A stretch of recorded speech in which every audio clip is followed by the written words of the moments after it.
Je m'appelle Abdoulaye Omar Kane, je suis tuteur du module 4, planification et administration des systèmes éducatifs, dans le cadre de la formation PGSE que vous propose l'IEPE Dakar. Les modules précédents ont montré comment la démographie peut affecter les indicateurs de scolarisation, de même que la qualité de l'éducation.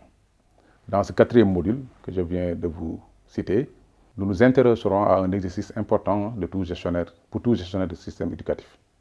Il s'agit de la planification des besoins, qu'il s'agisse de celles relatives aux ressources humaines, aux infrastructures scolaires ou encore au matériel pédagogique. Les modules précédents ont examiné de près l'impact de la démographie sur les indicateurs de scolarisation et la qualité de l'éducation. Dans ce quatrième module, nous plongerons plus profondément dans un aspect essentiel de la gestion des systèmes éducatifs, la planification des besoins. Cette planification des besoins revêt une importance capitale dans la gestion éducative, visant à anticiper et à répondre aux exigences croissantes des systèmes éducatifs.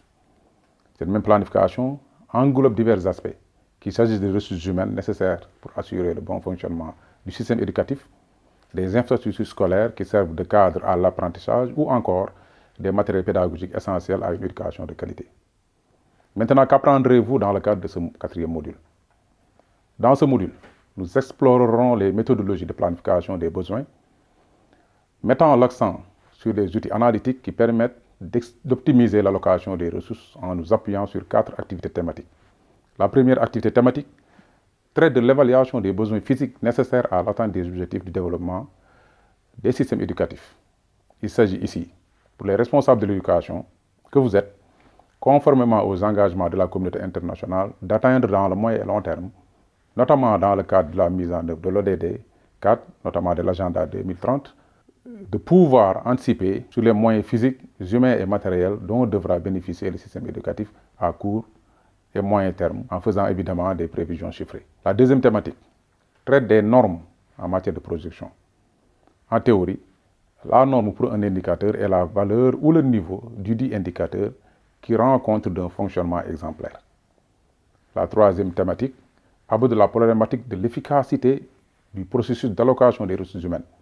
Dans cette partie, il est question de voir dans quelle mesure il est possible d'assurer une allocation efficiente des moyens humains disponibles à travers la mise en œuvre des principes d'affectation, d'utilisation effective de ces ressources dans les établissements.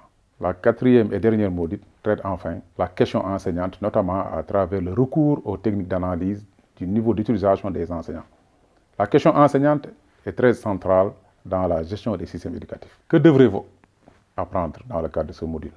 Ou que devrez-vous faire? Pour réussir votre apprentissage du module, je vous recommande de lire attentivement le module, le manuel de cours, de bien l'assimiler et d'assimiler les 4 thématiques que nous venons d'évoquer tout à l'heure. En explorant ces sujets, veillez à noter toutes les questions qui surgissent dans votre esprit et utilisez la foire aux questions, la fac du module, pour solliciter le soutien de l'équipe pédagogique. Cette interaction avec les tuteurs et même avec vos camarades étudiants est susceptible d'améliorer votre compréhension de la planification et de l'administration des systèmes éducatifs. Nous sommes heureux de vous accueillir dans ce quatrième module. Espérons que vous tirerez pleinement parti de l'expérience qui vous est proposée.